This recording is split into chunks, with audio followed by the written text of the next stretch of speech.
ကျွန်မအောင်မြင်မှုရဲ့လှုပ်ဝက်ချက်တစ်ခုကိုပြောပြပါမယ်။အောင်မြင်နေတဲ့သူတိုင်းရဲ့တူညီတဲ့အချက်တစ်ခုကတော့အမြင်ရှိကြနေပါ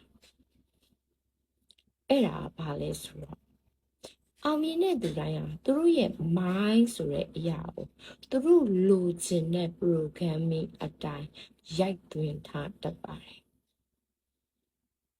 relationship ကောင်းကြလားငွေကြေးအခွင့်အလမ်းတွေပို့ပြီးပွင့်လန်းခြင်းလားဒါဆိုရင်တော့တင့်ရဲ့ mind frequency ကိုပြန်လဲချိန်ညှိဖို့လိုပါတယ်အဲ့ဒီအတွက်လာမဲ့31ရက်နေ့ XOX Sound of Success ပွဲမှာနောက်ဆုံးနေရာ9နေရာပဲကျန်ပါတော့တယ်အောင်မြင်မှုရဲ့လိုအပ်ချက်ဖြစ်တဲ့ mind frequency ကိုချိန်ညှိပြီးကိုယ့်ရဲ့အခွင့်အလမ်းတွေရယူခြင်းနဲ့ဆိုရင်အဲ့ဒီ9နေရာကတင့်အတွက်ပါပဲအခုပဲ join လိုက်ပါ